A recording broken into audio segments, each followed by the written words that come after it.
Saudações, meus caros ouvintes do podcast Taverna do Lugar Nenhum. Meu nome é Gabriel Vince e hoje eu vou fazer com vocês um review de um romance chamado Escândalo, do escritor japonês Shusaku Endo. Para quem não sabe, Shusaku Endo ele é um escritor de uma obra chamada Silêncio, que foi lançada no ano de 1966. Essa obra ela foi adaptada para o cinema por Martin Scorsese no ano de 2016.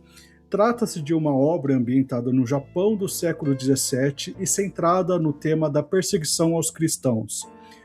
Nessa obra, Shusaku Endo elabora de forma muito crua e muito honesta temas sensíveis da fé, como o martírio, a apostasia e o suposto silêncio de Deus.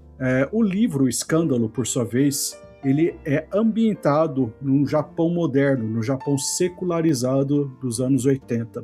Aqui não temos mais o drama de um missionário jesuíta estrangeiro em uma terra estrangeira, mas o drama do católico japonês, que por si só é apresentado como um problema identitário aqui, vivendo em um ambiente onde o drama da fé ele se desloca para outras questões, mas que também mantém algumas semelhanças.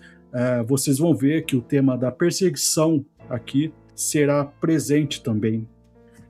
Bem, o romance ele acompanha Suguro, né, um escritor católico, respeitado, já idoso e atormentado pela sensação persistente de que ainda não escreveu a sua obra definitiva. Só por essa descrição podemos suspeitar que Shusaku Endo vai espelhar em Suguro muito da sua própria vida e nos dar algumas pistas biográficas de si mesmo. Bem, continuando, Suguro é casado, pai de família e aparentemente irrepreensível em sua conduta moral. Essa estabilidade, essa existência marcada por uma tranquilidade quase excessiva, começa a se fissurar quando surgem rumores de que alguém idêntico a ele estaria frequentando os distritos da Luz Vermelha em Tóquio, especificamente Kabukicho, onde vigora prostituição, peep shows, clubes de sadomasoquismo.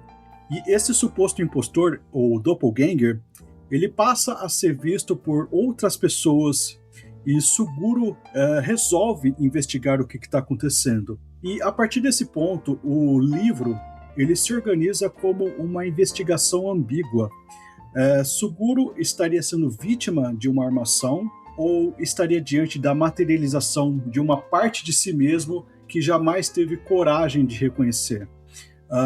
Shusaku Endo sustenta essa ambiguidade de maneira deliberada.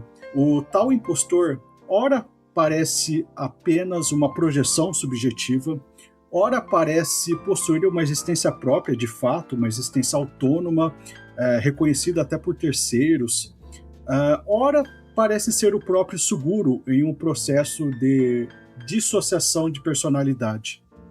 Bem, dentro desse enredo surge um personagem chamado Kobari, que é uma espécie de antagonista aqui. E Kobari ele é um jornalista literário que despreza profundamente Suguro e despreza especialmente a sua imagem de escritor cristão, de santarrão. E ele vê nessa história a chance perfeita de destruir a imagem pública de Suguro e desmoralizá-lo publicamente. E aqui que entra o aspecto que eu mencionei de perseguição, que está presente tanto nesse livro quanto também em Silêncio, de 1966. Podemos notar que essa história ela se aproxima tanto da tradição gótica ocidental quanto das leituras psicológicas modernas.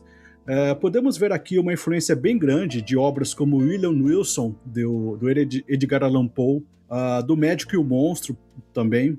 Enfim, essa obra dialoga com essa tradição. E podemos interpretar o suposto impostor como uma sombra junguiana, um sintoma de dissociação do personagem, um espelho ético do próprio personagem, do próprio Suguro. E esse duplo encarna tudo aquilo, supostamente, né, encarna tudo aquilo que Suguro reprimiu ao longo da vida. O desejo, a curiosidade sexual pervertida, a atração pelo mal, a excitação diante da transgressão e, sobretudo, a vitalidade que parece ter sido sacrificada em nome de uma vida moralmente impecável. E é nesse ponto que Escândalo ele se afasta de uma leitura meramente moralizante. Endo ele não constrói o conflito como uma oposição simples entre virtude e pecado, mas um drama, ele constrói como um drama ontológico. Suguro não é tentado a cair, mas forçado a reconhecer que a queda sempre esteve latente. O impostor, no final, das contas, ele não corrompe, né? Ele revela quem é de fato Suguro, porque a partir do espelho do impostor, ele vai refletindo sobre si mesmo ao longo do romance. E, bem, à medida que o romance avança, o Suguro ele se aproxima de algumas figuras femininas bem interessantes. Figuras como Madame Naruse, por exemplo, que é uma das melhores personagens do livro. Ela é uma voluntária num hospital infantil durante o dia e uma dama do submundo do sadomasoquismo à noite. Temos também uma personagem chamada Motoko, que é uma frequentadora assídua do submundo do sadomasoquismo em Tóquio e que também tem tendências suicidas. O sonho dela, por exemplo, é morrer durante uma sessão de tortura sexual. É uma personagem bastante perturbada. E temos a Mitsu também, que é uma jovem pré-adolescente que Suguro tem imaginações eróticas com ela. Esses personagens não servem para chocar gratuitamente o leitor. Elas servem para acentuar em Suguro a estranha impressão de que o mal, de que a devassidão se associa à própria sensação de estar vivo e que a sua vida moralmente perfeita, tanto publicamente quanto de forma privada, é uma vida morta, é uma vida sem vida. Shusaku Endo coloca isso em perspectiva e como um católico, o que é bem interessante. Isso seria o escândalo, né? O escândalo, nesse sentido, não estaria necessariamente no sexo, na pornografia, na vida devassa, na prostituição, no sadomasoquismo, mas no fato de que essas dimensões, de alguma forma, parecem devolver a Suguro, que está à beira da morte, uma vitalidade, uma vida de fato, alguma coisa que ele possa sentir com intensidade, uma coisa que ele não tem no seu cotidiano normal. E o romance ele fica interessante, pois ele vai modulando essa história e reforçando ela. Primeiro, de maneira sutil, o romance ele vai trabalhando de maneira sutil o tema da velhice, e depois, de maneira mais enfática, cada vez mais intensa, ele vai resgatando novamente, dentro dessa perspectiva, o tema da velhice. E Shusaku Endo, ele recusa terminantemente a retratar a imagem do velho, do idoso, como aquela figura de sabedoria pacificada, aquela figura de desapego sereno, aquela figura madura e sábia, esperando a morte. Pelo contrário, muitas vezes aqui o personagem principal, Suguro, muitas vezes parece um pré-adolescente, né? A velhice no romance aqui, em Escândalo, ela tem uma certa dignidade, né? Ela continua sendo território de desejo, ela continua sendo território de confusão moral, ela continua sendo território de queda, de perplexidade.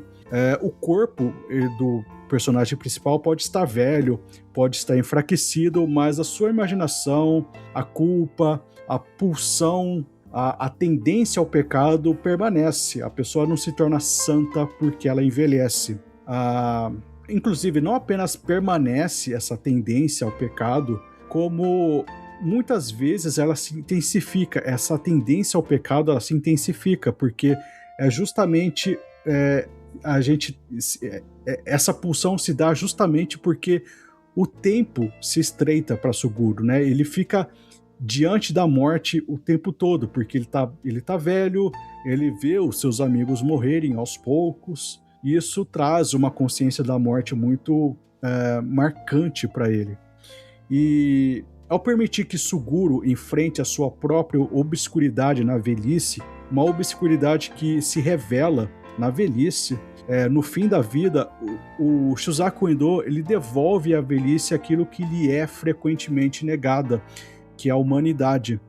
Essa humanidade imperfeita, essa humanidade escandalosa, essa humanidade que é atravessada por contradições, muitas vezes contradições insolúveis. E nesse sentido, na minha opinião, Escândalo se inscreve numa tradição literária profundamente católica, a primeira tradição literária católica, que é a Confissão Agostiniana, onde temos aqui uma pessoa que revela intimamente para nós, como se fosse uma confissão, né, os seus pecados, os seus dramas pessoais, e fala bastante aqui, especialmente no final do livro, da possibilidade de redenção, né? Então a redenção aqui, a salvação, ela não começa nesse estado de pureza absoluta, mas na admissão honesta da sua própria miséria. Bem, é isso que eu gostaria de falar sobre esse romance. Espero que tenham gostado. Não se esqueça de curtir, comentar, compartilhar, caso vocês queiram. E vejam também meu Substack, onde eu estou publicando textos praticamente todos os dias. E considere também ajudar o Taverna do Lugar Nenhum, mandando um Pix através do QR Code que está aparecendo aqui na tela. E é isso. Fiquem com Deus e juízo.